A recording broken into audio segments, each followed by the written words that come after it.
Assalamualaikum, Mbak Lina. Waalaikumsalam, Pak.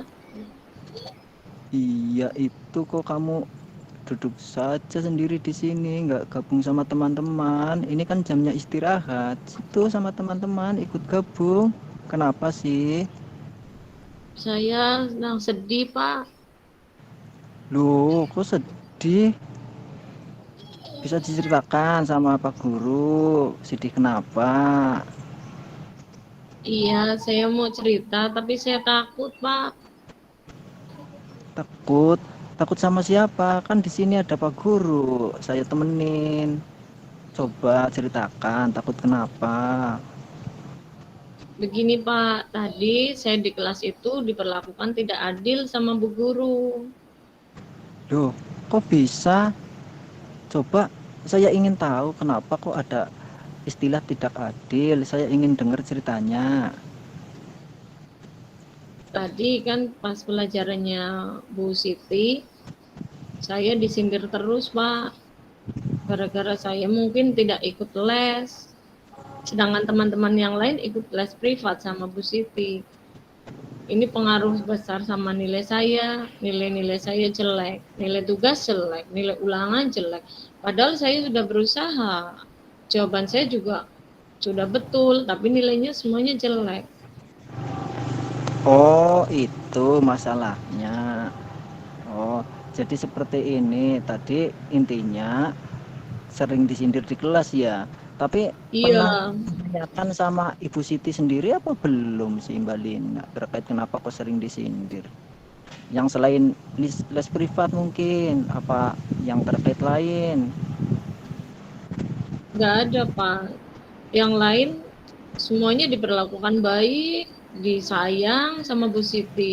Cuma saya yang sering disindir terus. Disindirnya itu masalah les privat begitu, Pak. Jadi saya mau mengungkapkan alasan saya, tapi Bu Sitinya kelihatannya tidak suka sama saya. Oh, berarti ini si Mbak Lina belum ikut les privat ini. Belum, Pak. Cuma Kenapa saya sih? sendiri di kelas yang Tidak nggak ikut ikut kenapa? les. Iya, kenapa tidak ikut les? Kenapa?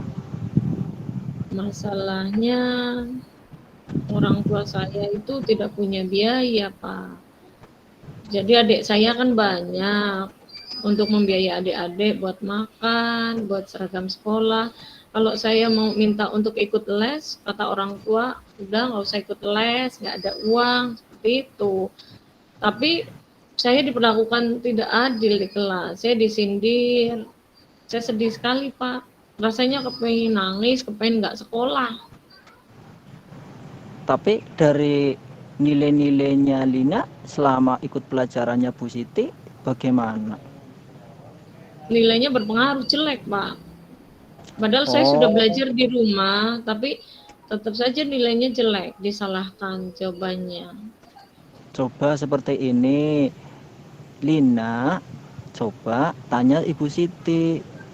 Selain disindir itu, selain nilainya jelek, juga ada pengaruh lain apa tidak? Kalau misalkan ada, itu kira-kira apa yang perlu diperbuat sama Lina? Coba Lina dengan kondisi seperti ini, rencananya bagaimana selain itu?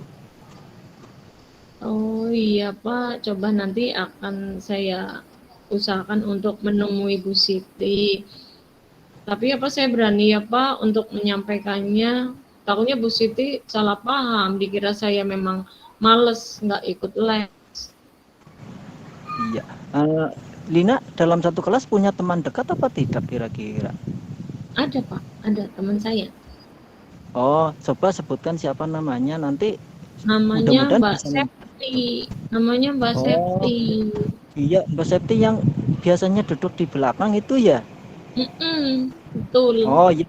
Coba nanti deketi sama Mbak Septi. Kira-kira tadi kan rencananya kan mau konsultasi sama eh, Bu Bu Guru. Siti. Nah, nanti coba diajak, mudah-mudahan mau. Rencananya nanti selain diajak, kira-kira biar nanti bisa selesai permasalahannya bagaimana?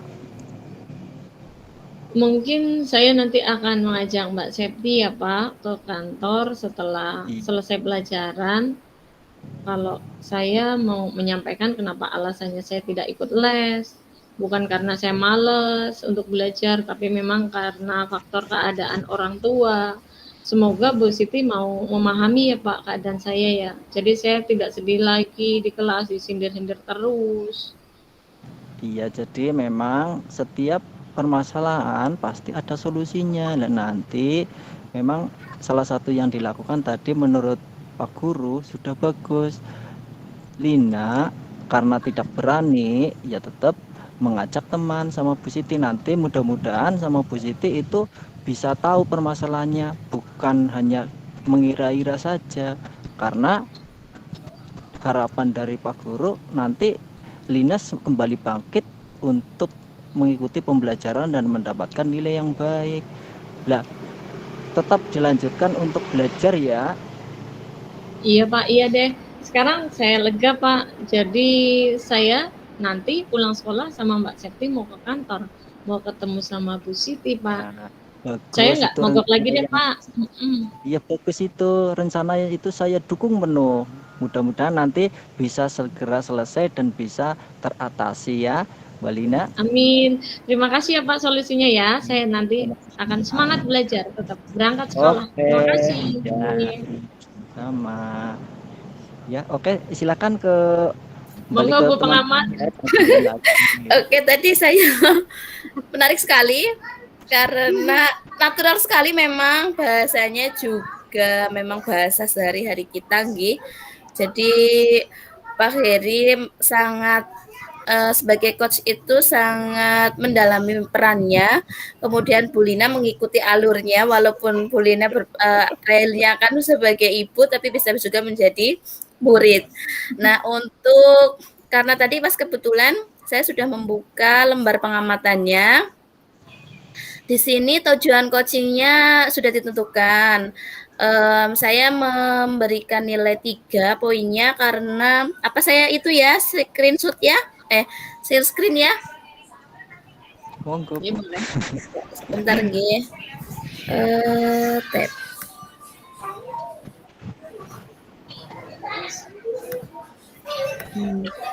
Jadi ya ini sudah keluar. Ya sudah ya. Sudah. Ya itu tujuannya saya beri nilai 3 karena tadi di pembukaannya menurut saya lebih banyak pembukaannya daripada tujuan coachingnya. Kemudian realitanya sangat berhasil, memang benar-benar seperti mengalir apa adanya, nggih. Kemudian diberikan solusi juga oleh Pak Heri. Kemudian opsi terbaik berhasil juga iya. Keterampilan mendengarkan, saya melihat Pak Heri sangat mendengarkan yang diungkapkan oleh Koci. Kemudian keterampilan bertanya juga sudah sesuai. Keterampilan menyimpulkan, tadi sudah ada bagian menyimpulkan yang jadi begitu ya. Saya tidak mencatatnya tadi, tapi saya sudah mendengarkan yang bagian kesimpulannya, saya nilai 4. Kemudian untuk memberi umpan balik, saya nilai 3. Ketertarikan pada apa yang diutarakan Koci ditunjukkan dengan ucapan dan bahasa tubuh, saya juga nilai 3. Saya belum saya nilai sempurna karena tadi pas yang Koci menyampaikan masalahnya, Pak Heri itu sebagai coach masih menggali masalah lain begitu. Jadi Pak Heri masih mencari mungkin tidak hanya masalah itu begitu. Kemudian diberi motivasi, iya. Kemudian ada coach diperlakukan secara humanis, sangat betul, sangat memperlakukan secara humanis bersama-sama, menyelesaikan diskusi. Kemudian coach itu tidak dihakimi, betul, karena dari coach itu benar-benar memberikan bahwa bukan memberikan coach itu tidak dihakimi, jadi dia menceritakan masalahnya secara natural tapi tidak merasa disalahkan begitu, padahal kan sedang diskusi kan ada juga yang walaupun sudah menceritakan alasannya tapi tetap disalahkan. Kemudian jumlahnya itu 41. skor maksimalnya. Kalau tadi saya hitung 41/48 kali 100 itu nilainya di baik. Iya, terima kasih Ibu Prasepti.